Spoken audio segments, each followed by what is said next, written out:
নমস্কার, আমাদের গল্প চ্যানেলে আপনাদের অনেক অনেক স্বাগত। আবারও একটি রোমাঞ্চকর গল্প নিয়ে আমরা হাজির হয়েছি।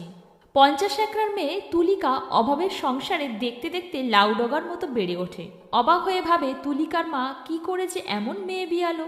পঞ্চার তাতে সন্দেহের অবকাশ নেই, কারণ বিয়ের পর রান্নাঘর আর বিছানা ছাড়া ঘরের বাইরে পা রাখেনি মলি। পঞ্চাকেও নিয়ে মলির কোনো আক্ষেপ নেই। ফটকে অর্থাৎ ফটিক পঞ্চার বড় ছেলে। তুলিকার সেই নাম অবশ্য সবাইয়ের মুখে সেই নাম সংক্ষিপ্ত হয়ে তুলি দাঁড়িয়েছে। বাড়িতেও অনেক নামে ডাকা হয়। তুলির অবশ্য আর 5টা মেয়ের মতো চলার পথে আর চোখে এদিক ওদিক দেখার অভ্যেস নেই। বাড়িতে এবার তুলির বিয়ের কথা ভাবতে হয়। পঞ্চা যাকে পায় তাকেই ভালো সম্বন্ধের জন্য বলে। জানাশোনার মধ্যে কয়েকটা প্রস্তাব আসে, কিন্তু তারা ফটকের মতো লেখাপড়া বেশি দূর করে উঠতে পারেনি। ফটকের মায়েরও আপত্তি, বলে অমন ছেলের সঙ্গে যদি বিয়ে দেবে তাহলে মেয়েকে এত দূর পড়ালে কেন।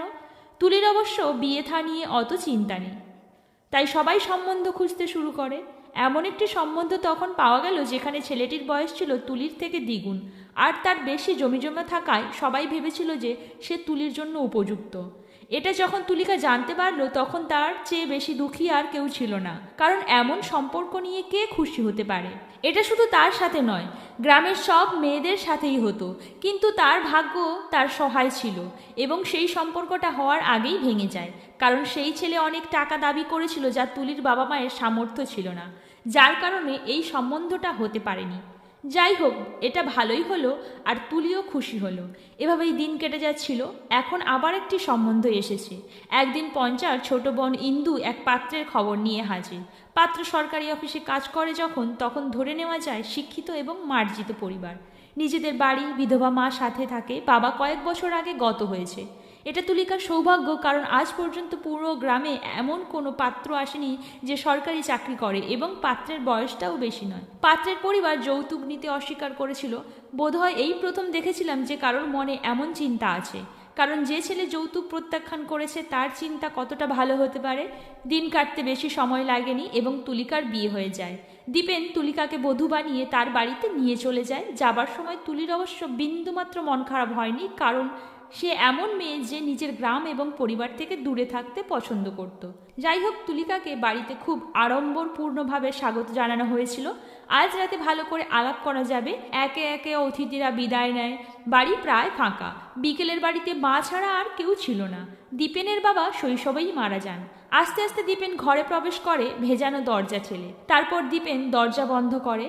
দীপেন তুলিকার পাশে এসে বসলো। এরপর দীপেন যা কথা বলল তাতে তুলিকার তো হোশ উড়ে গেল, কারণ সে একজন নপুংসক। তুলি নিয়ন্ত্রণ হারিয়ে ফেলে আর তার চোখে জল ভরে গেল। দীপেন যদি নপুংসক ছিল তাহলে বিয়ে করলো কেন? সর্বোপরি তার জীবন নষ্ট করা তাদের উদ্দেশ্য কি ছিল? এখন চোখের সামনে ভেসে উঠেছে অতীতের সব ঘটনা। দীপেনের যৌতুক না নেওয়ার চিন্তা এবং তার চেহারার পিছনে কি ছিল তা অনুমানও করতে পারেনি। এখন বুঝতে পারল কেন দীপেন এত সুন্দর হওয়ার ভান করল। তুলি যে আশা আকাঙ্ক্ষা নিয়ে শ্বশুর বাড়িতে এসেছিল তা শেষ হয়ে গেল, আর দীপেনকে ঘৃণা করতে লাগলো। তার মুখে বিষণ্ণতা স্পষ্ট দেখা যাচ্ছিল। আর এটাই স্বাভাবিক। কোন মেয়ে নপুংসক বর পেয়ে খুশি হবে? তার শাশুড়ির ওপর খুব রাগ হয়েছিল, কারণ তিনিও একজন মহিলা, আর একজন মহিলা হয়ে তিনি কিভাবে অন্য মহিলার ঘর ধ্বংস করতে পারেন? তার ছেলের সম্পর্কে পুরো সত্য জানা সত্ত্বেও সে তাকে বিয়ে দিয়েছে এবং পরিবারকে প্রতারিত করেছে। এখন সমস্ত সত্য জানার পর কিভাবে তুলি তার সাথে থাকতে পারে? সর্বোপরি একজন নপুংসকের সঙ্গে সারা জীবন যাপন কিভাবে করতে পারে? তাই সে জিনিসপত্র গোছাতে লাগলো। আর ঠিক তখনই তুলির চোখ পড়ল দীপেনের দিকে। সে মুখ নিচু করে সোফায় বসেছিল। তার চোখে জল ছিল এবং সে এমনভাবে তাকিয়েছিল যেন সে তুলিকার কাছ থেকে কিছু প্রত্যাশা করে। কোনো মতে দীপেন সাহস জোগাড় করে তুলিকাকে বলল, আমার দোষ ছিল না, তুমি যেও না। তার এই কথাগুলো তুলির হৃদয় ছিঁড়ে দিয়েছিল এবং এই দুটো কথা বারবার কানে প্রতিধ্বনিত হচ্ছিল। দীপেনকে কোনো উত্তর দিতে না পেরে নিঃশব্দে ঘর থেকে বেরিয়ে এসে বাড়ির বাইরের বাগানে গিয়ে কাঁদতে লাগলো আর নিজের ভাগ্যকে অভিশাপ দিতে লাগলো যে তার ভাগ্যে কর্মের কি পরিণতি লেখা আছে। দীপেনের ওই দুটো কথা সে চাইলেও ভুলতে পারে না এবং তার ওই বাধা দেওয়া তুলিকাকে যেন ভেতর থেকে নাড়িয়ে দিয়েছিল।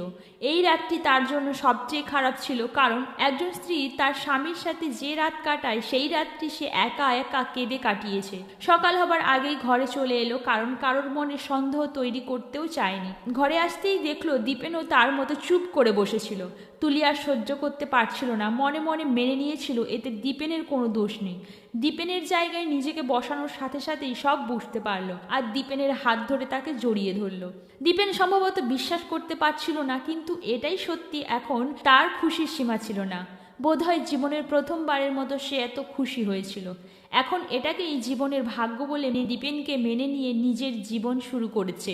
পরের দিন সে গৃহস্থালির সমস্ত আচার অনুষ্ঠান সম্পাদন করতে শুরু করে এবং পুত্রবধূ হিসেবে সমস্ত দায়িত্ব পালন করে। তুলিকার শাশুড়ি বোধহয় আশ্চর্য বোধ করেছিলেন। তিনি বারবার তার দিকে তাকিয়েছিলেন, কিন্তু সে কিছু বলার প্রয়োজন মনে করেনি, কারণ তখন তার স্বামীর প্রতি সমস্ত ঘৃণা শেষ হয়েছিল। এভাবেই কেটে যাচ্ছিল দিনগুলো। দীপেনের স্বভাব ও চিন্তাভাবনা আমাকে তার দিকে টানতে বাধ্য করছিল। দীপেন দিনরাত আমার দেখাশোনা করত। আমি কিছু বলার আগেই সব কাজ করত সে। সিনেমা দেখানো, ডিনার করা, কোনো অভিযোগ না হতে দেওয়া। এমন মনে হচ্ছিল যেন আমি দীপেনের পুরো পৃথিবী হয়ে গেছি। দীপেনের যত্ন নিতে পছন্দ করতাম।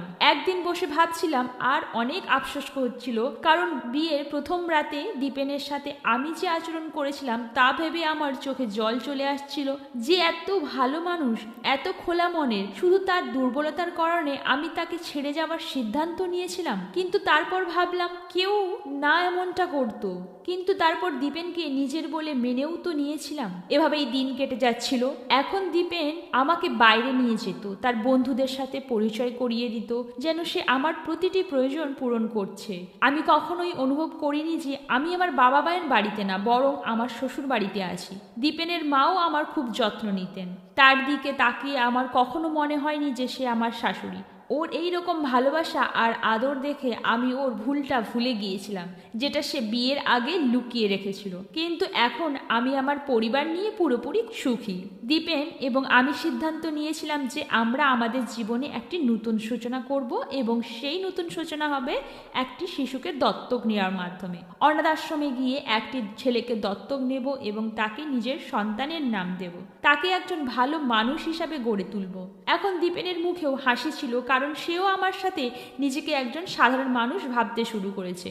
আমরা দুজনেই একে অপরের জন্য নিখুঁত স্বামী এবং স্ত্রী হয়েছিলাম। মনে হচ্ছিল আমার ভুল উপেক্ষা করে আমাকে ভালোবেসে বোঝানো, তার সব কথা আমার সাথে শেয়ার করা এবং দীপেনের অভ্যাস হয়ে গেছে এবং এখন তার সঙ্গ আমার জন্য খুব গুরুত্বপূর্ণ হয়ে উঠেছে। আমি আমার সব কথা তাকে বলতে লাগলাম আর সেও আমার সব সমস্যার সমাধান খুঁজত।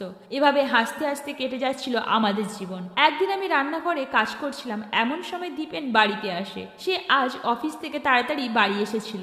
আমি তাকে জিজ্ঞেস করলাম আজ সে এত তাড়াতাড়ি এলো কিভাবে। তারপর দীপেন বলল যে আমাকে কাজের জন্য দিল্লি যেতে হবে এবং সেখানে আমার 2 থেকে 3 দিন লাগবে। এদিকে আমার শাশুড়িও ঘর থেকে বেরিয়ে এলেন এবং তিনিও দীপেনকে তাড়াতাড়ি আসার কারণ জিজ্ঞেস করতে লাগলেন। তারপর দীপেন বলল আমাকে 2-3 দিনের জন্য দিল্লি যেতে হবে। তোমরা দুজনে একা কি সামলাতে পারবে? তখন আমি বললাম হ্যাঁ, কেন পারবো না। আর কাজের জন্য তোমার এখান থেকে ওখানে যেতে হতেই পারে। আর যাই হোক, আমাদের প্রতিবেশীরাও এত ভালো যে যখনই দরকার হয় তখনই কাজে আসে। তারপর ব্যাগ গুছিয়ে দীপেন দিল্লি যাওয়ার প্রস্তুতি নিতে লাগলো। এভাবে 2 থেকে 3 দিন কেটে গেল। দীপেন আজ বাড়ি ফিরেছিল। ক্লান্তিতেও সে তাড়াতাড়ি ঘুমিয়ে পড়ে। আমরা সেদিন আর বেশি কথা বলতে পারিনি এবং আমিও তাড়াতাড়ি ঘুমিয়ে পড়ছিলাম। পরের দিন দীপেন তার দিল্লির সমস্ত ঘটনা আমার সাথে শেয়ার করেছিল। সে সেখানে কি করেছিল এবং কাদের সাথে তার দেখা হয়েছিল। এভাবে কথা বলতে বলতে কখন যে ঘুমিয়ে পড়লাম বুঝতেই পারিনি। এখন এটা নিত্যদিনের রুটিনে পরিণত হয়েছে। সন্ধ্যায় খাওয়ার পর আমাদের সবার দুধ খাবার অভ্যেস ছিল। শাশুড়ি মাকে তার ঘরে দুধ দেওয়ার পর আমি আমার এবং তার জন্য আলাদা গ্লাসে দুধ নিয়ে আসতাম। এরপর আমরা দুজনে একসাথে দুধ খেতাম। দুধ খাওয়ার সাথে সাথেই মনে হতো আমার মাথাটা ভারী হতে শুরু করছে। এরপর কখন ঘুমিয়ে পড়তাম জানি না। কয়েকদিন ধরে আমি এটাকে গভীরভাবে নিইনি। আমি ভেবেছিলাম যে ক্লান্তির কারণে আমি তাড়াতাড়ি ঘুমিয়ে পড়ি। আমি সারাদিন ঘরের কাজ করে কাটাই এবং দিনেও ঘুমোতে পারি না, তাই আমি রাতে তাড়াতাড়ি ঘুমিয়ে পড়ি। কিন্তু মনে মনে আমারও একটা অদ্ভুত লাগছিল যে বেচারা দীপেন সারাদিন অফিসে কাজ করে আর রাতে সে আমার সাথে বসে কথা বলে আর আমি তাড়াতাড়ি ঘুমোতে চাই। জানি না দীপেন এর কেমন লাগে। এরপর একদিন তাকে বললাম, দীপেন কি হয়েছে জানি না, দুধ খাওয়ার সাথে সাথে আমার ঘুম আসতে শুরু করে, বোধহয় সারাদিনের পরিশ্রমের জন্য ক্লান্ত লাগে, কিন্তু তুমি এর জন্য ভুল বুঝো না। তারপর দীপেন হাসতে লাগলো আর বলল, পাগলি মেয়ে, আমি কোথায় ভুল বুঝছি? আমি জানি সারাদিন কাজ করে তুমি ক্লান্ত হয়ে পড়ো আর রাতে তুমি কিছুক্ষণ বিশ্রাম করো, আর কখন ঘুমিয়ে পড়ো তুমি নিজেও জানো না। তারপর আমরা দুজনে কিছুক্ষণ এভাবে কথা বলতে থাকলাম। তারপর দীপেন অফিসে চলে গেল। কিন্তু গত কয়েকদিন ধরে একটা কথা আমি খুব গভীরভাবে ভাবছিলাম, আর তা হলো এত তাড়াতাড়ি ঘুমিয়ে পড়া, সকালে ঘুম থেকে উঠলে আমার শরীরে হালকা নড়াচড়া অনুভব হওয়া, মনে হতো যেন আমার পেটের ভিতর কিছু স্পর্শ করছে, আর আমারও মাথা ভারী হয়ে থাকতো, যেন কাল রাতে খুব বেশি মদ খেয়েছি। কিন্তু তখন নিজের মনেই হেসে উঠতাম, এটা কি করে হয়, আমার মাথায় কি ভাবনা আসে জানি না। যাই হোক, এইসব উপেক্ষা করে আমি কাজে ব্যস্ত হয়ে পড়লাম। এখন এভাবেই চলতে থাকলো, এদিকে আর মন দিলাম না। একদিন আমি বাড়িতে কাজ করছিলাম, যখন আমার মাথা ঘোরা শুরু করলো এবং সাথে সাথে বমিও হতে লাগলো। তাই আমি সভায় বসলাম। কেন জানি না আমার মাথা খারাপ হয়ে গেল। আমার শরীরে কি কোনো ধরনের দুর্বলতা আছে? আমি আমার নিজের চিন্তা এভাবেই মশগুল হয়ে গেলাম। তারপর উঠলাম, ওষুধ খেয়ে আবার কাজে ফিরলাম। কিন্তু আমার অবস্থার কোনো উন্নতি হয়নি। মনে হচ্ছিল যেন আমার মাথা ঘোরাটা বেড়েই চলেছে, আর সাথে সাথে আবারও বমি শুরু হলো। আমি আমার শাশুড়িকে বললাম, মা, আমার হয়তো জ্বর হবে, যার কারণে আমার ভালো লাগছে না। তখন তিনি বললেন, তুমি তোমার ঘরে গিয়ে বিশ্রাম নাও, বাকি কাজ আমি করব। কিন্তু আমি তার কথা প্রত্যাখ্যান করে বললাম, না, আমি কিছুক্ষণ বিশ্রাম নিয়ে ফিরে আসবো এবং কাজটি তখন শেষ করব, তুমি এটা করো না। তারপর আমার রুমে গিয়ে আমি বিশ্রাম নিতে লাগলাম। আধ ঘন্টা বিশ্রামের পর যখন বিছানা থেকে উঠে নিচে নামলাম, তখন আর স্বস্তি পেলাম না। আবারও একই মাথা ঘোরা শুরু করলো। আমি মনে মনে ভাবলাম যে ওষুধগুলো কাজ করেনি, মনে হচ্ছে আমাকে ডাক্তার দেখাতে হবে। আমি ডাক্তার দেখাতে গেলাম যাতে কোনো সমস্যা না হয়। আমি ঘরের কাজ একাই করতাম। আমার শাশুড়িরও শরীর ভালো থাকতো না, তাই প্রায়ই হাঁটুতে ব্যথা হতো, যার কারণে সে ঠিকমতো হাঁটেও পারতো না। তাই আমিও যদি খুব অসুস্থ হয়ে পড়ি তাহলে ঘরের কাজ কে করবে? আর দীপেনকেও খুব ভোরে তার কাজে যেতে হয়, আর আমাদের পুরো সংসার চালায় দীপেন। আমি চাই না কারোর কাজে কোনো বাধা আসুক, সেজন্য ডাক্তারের কাছে গেলাম। আমি স্নান সেরে ডাক্তারের ক্লিনিকে গেলাম। ডাক্তার আমাকে চেক করলেন। তখন ডাক্তার বললেন, আপনার রক্ত পরীক্ষা করিয়ে নিন, 1-2 ঘন্টা পর যখন রিপোর্ট আসবে তখন দেখব আপনার কি সমস্যা। আমি আমার টেস্ট করিয়ে বাড়িতে ফিরে এলাম। 2-3 ঘন্টা পর ডাক্তারের ফোন পেলাম। তিনি আমাকে তার ক্লিনিকে ডেকে রিপোর্টটা দিলেন এবং বললেন, অভিনন্দন, তুমি মা হতে যাচ্ছ। কথাটা শোনার সাথে সাথে মনে হলো আমার পুরো পৃথিবীটাই শেষ হয়ে গেছে। আমি পুরো কাঁদতে লাগলাম, আমার লোম দাঁড়িয়ে গেল। এটা কি বললেন উনি? একজন বিবাহিত মহিলা যখন এই ধরনের খবর পায় তখন তার খুশির সীমা থাকে না, কিন্তু আমার মাথায় দুঃখের পাহাড় ভেঙে পড়ল। আমার মুখে বিষণ্ণতা দেখে ডাক্তার জিজ্ঞেস করলেন, কি হয়েছে, তুমি খুশি না? আমি ডাক্তারকে কি বা বলতে পারতাম। যাই হোক, খুশি হওয়ার ভান করে রিপোর্টটা নিয়ে বললাম, ঠিক আছে, আমি বাড়ি যাই। এবং আমি বাড়ির দিকে যেতে লাগলাম। এখন মনে হচ্ছিল আমার পুরো মাথা ঘুরছে। আমি আতঙ্কে মারা যাচ্ছিলাম। আমি কিছুই বুঝতে পারছিলাম না কিভাবে এইসব হলো।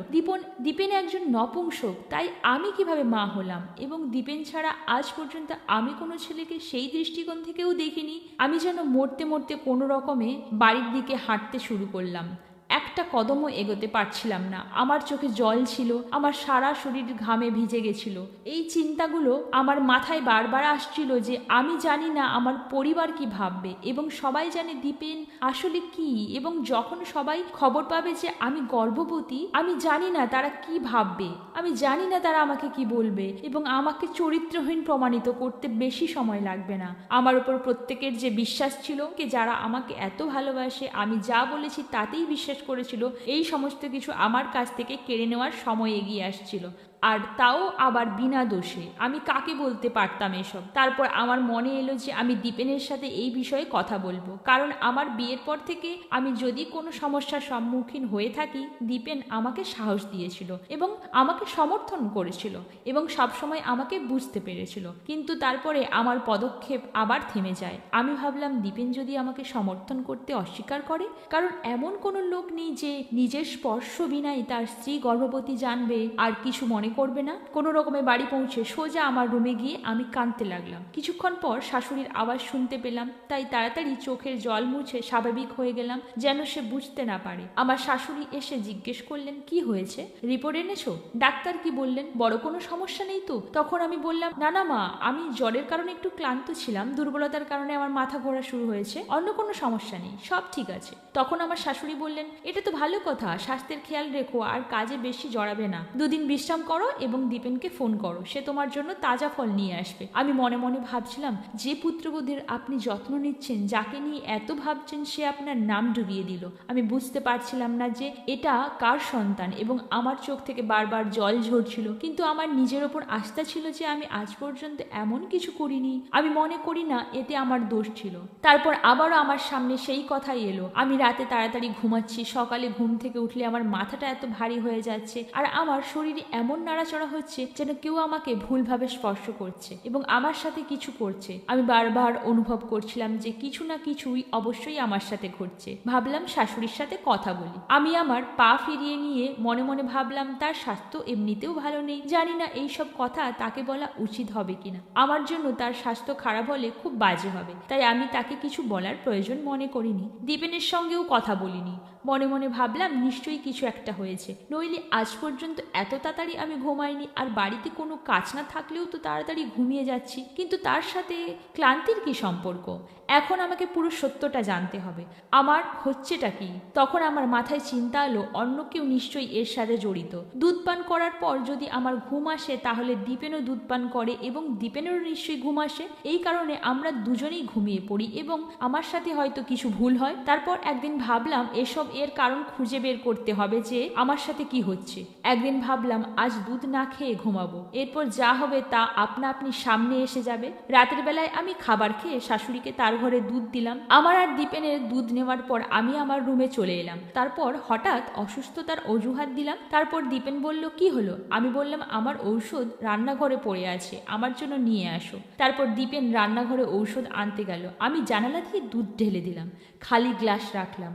দীপেন রুমে এসে জিজ্ঞেস করলো, কেন এত তাড়াতাড়ি দুধ খেয়ে নিলাম? আমি বললাম, হ্যাঁ, আমি তৃষ্ণার্ত বোধ করছিলাম, ঘরে জল নেই, তাই দুধ খেলাম। ওষুধ দাও, আমি খেয়ে নিই। ওষুধ খাওয়ার পর আমি এমন ভান করতে লাগলাম যেন আমি খুব দ্রুত ঘুমিয়ে পড়েছি। আমি ঘুমের ভান করে ঘুমিয়ে পড়লাম। দীপেন যখন আমাকে স্পর্শ করলো, নাড়িয়ে দেখলো, তখন সেও অনুভব করলো যে আমি ঘুমিয়ে পড়েছি। কিন্তু এরপরে আমি রুমে কি ঘটছে তা দেখতে পাচ্ছিলাম না, তবে আমি এটি অনুভব করতে এবং শুনতে পাচ্ছিলাম। খেয়াল করলাম রুমের দরজা খুলে যাচ্ছে এবং 2-3 জনের আওয়াজ আসছে। এদের মধ্যে দীপেনও কিছু বলছিল, কিন্তু তার গলার স্বর স্পষ্ট শুনতে পাচ্ছিলাম না, সে ফিসফিস করে কথা বলছিল।